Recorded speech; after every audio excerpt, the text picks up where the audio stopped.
और सबसे पहले बड़ी खबर, नेटो पर भड़के अमेरिकी राष्ट्रपति ट्रंप।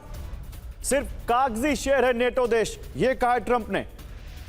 तेल की बढ़ती कीमत की शिकायत करता है नेटो, लेकिन होर्मुज स्ट्रेट में नेटो सुरक्षा नहीं दे रहा है। ट्रंप नेटो पर बुरी तरह भड़के हैं। वो कह रहे हैं नेटो देश कायर हैं और हम इसे याद रखेंगे। जबकि नेटो देशों ने अब से आज पिछले 24 घंटे में कई देशों ने कहा है कि हां, हम होर्मुज पर अमेरिका के साथ आएंगे, लेकिन ट्रंप फिर भड़क गए उनके ऊपर।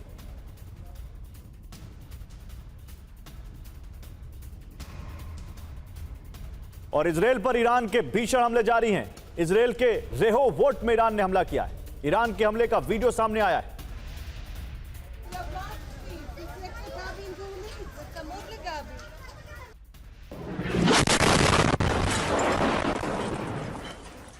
तो ये देखिए, इजरायल पर ईरान का एक और भीषण हमला। रेहोवोट एक जगह है इजरायल में जहां पर ईरान ने इस तरह से मिसाइल अटैक किया। उसका सीसीटीवी फुटेज सामने आया है।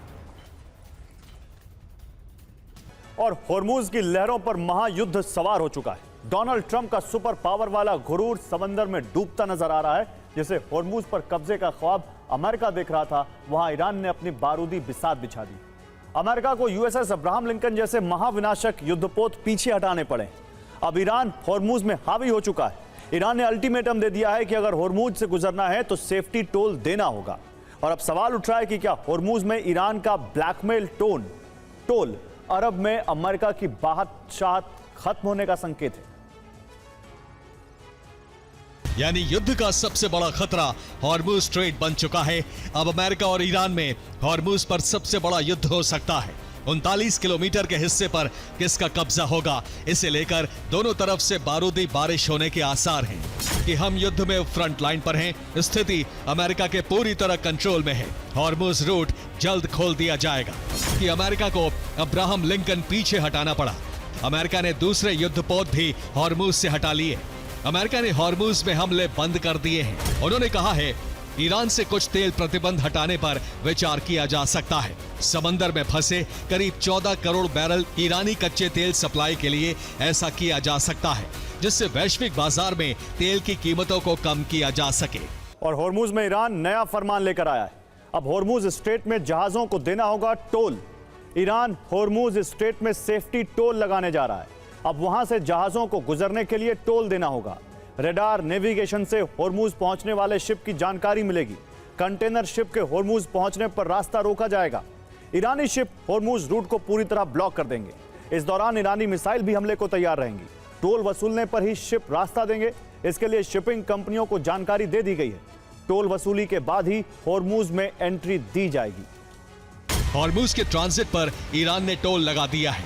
ईरान को अब तक $2 मिलियन का पेमेंट भी मिल चुका है। ईरान सेफ्टी के नाम पर टोल वसूलने वाला है। अमेरिका महंगे इंश्योरेंस बेचने का प्लान बना चुका था। ग्लोबल सेफ्टी की गारंटी के नाम पर ऐसा किया जाना था। शिपिंग कंपनियों को इसकी जानकारी थी कि अमेरिका $20 बिलियन का री इंश्योरेंस प्रोग्राम लॉन्च करने वाला है। और आपको बताते हैं दुनिया में कहां-कहां समुद्री मार्ग पर टोल वसूला जाता है। अभी होर्मुज स्ट्रेट में ईरान सेफ्टी टोल लगाने जा रहा है। हालांकि वो कितना होगा वो अभी तय नहीं है। जबकि सुएज कैनाल में एक कंटेनर शिप से 2 से 9 करोड़ वसूले जाते हैं। इसे मिस्र वसूलता है। पनामा कैनाल भी बिजी रूट है, जहां एक कंटेनर शिप से 4 से 12 करोड़ लिए जाते हैं, जिसे पनामा वसूलता है। भूमध्य सागर के पास बॉस्पोरस स्ट्रेट पड़ती है। यहां से एक कंटेनर शिप को 1 से 2 करोड़ देने होते हैं, जिसे तुर्की वसूलता है। हिंद महासागर में मलक्का स्ट्रेट में एक कंटेनर शिप से 15 लाख से 50 लाख लिए जाते हैं, जो सिर्फ नेविगेशन पोर्ट शुल्क होता है।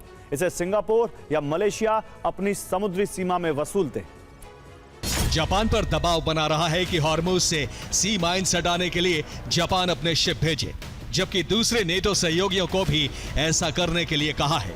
इटली, जर्मनी और फ्रांस ने साफ कर दिया है कि वो सिर्फ युद्ध विराम के बाद ही कोई भी सहायता कर पाएंगे। ईरानी विदेश मंत्री अब्बास अरागची ने कहा है कि अमेरिका के साथ ही अगर होर्मुज खोलने में मदद करेंगे तो वो युद्ध अपराध में साझीदार होंगे।